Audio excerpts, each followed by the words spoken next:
La France, sur le plan économique, est une bulle spéculative qui va bientôt éclater. Pourquoi? Eh bien, je vous explique. Régulièrement, les agences de notation publient les notes des pays qui indiquent la fiabilité de leur économie pour rembourser leurs dettes.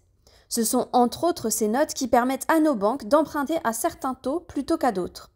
Et oui, plus un pays est à risque, plus ses taux d'emprunt seront élevés. Donc, il y a plusieurs agences de notation.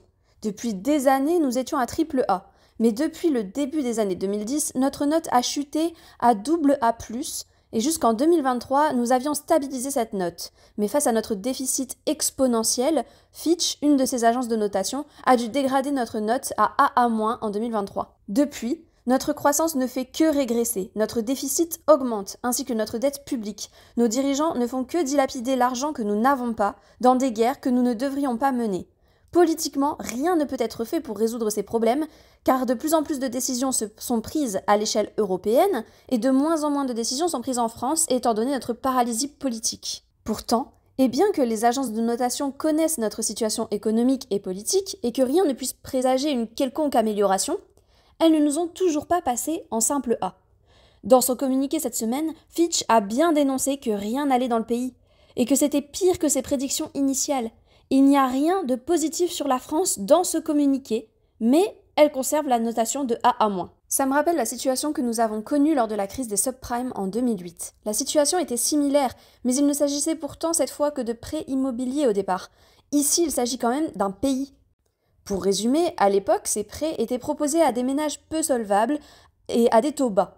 Les banques ont transformé ces prêts en produits financiers, c'est-à-dire, pour simplifier, que le prêt que M. X a contracté est revendu à un investisseur qui en perçoit donc les intérêts.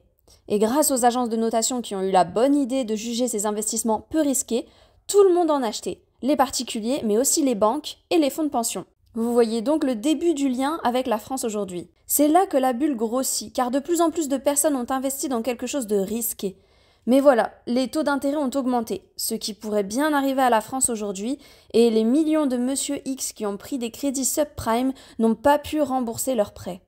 Ce qui pourrait bien nous arriver aussi, puisque les intérêts de notre dette sont aujourd'hui de 70 milliards d'euros par an. Pour vous donner un ordre d'idée, nos intérêts sont chaque année bien supérieurs à notre budget de défense, qui est de 50 milliards d'euros. Et ce ne sont là que les intérêts. Et il arrivera un moment où nous n'aurons même plus les moyens de payer ces intérêts.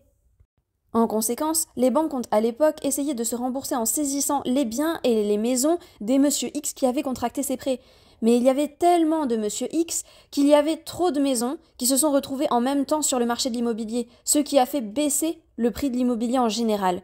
De nombreuses banques se sont donc retrouvées avec des milliards de dollars de dettes irrécouvrables et ont fait faillite. La bulle éclate.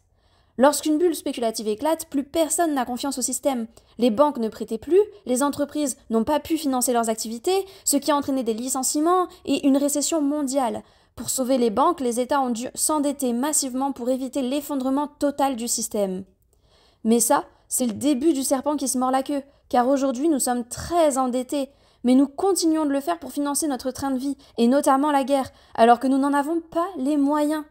Les intérêts de la dette vont donc continuer d'augmenter et que se passera-t-il quand la France sera en défaut de paiement? Donnez-moi vos prédictions en commentaire. Quels financements étatiques vont cesser en premier? Les retraites, les hôpitaux, la sécurité, les financements à l'international?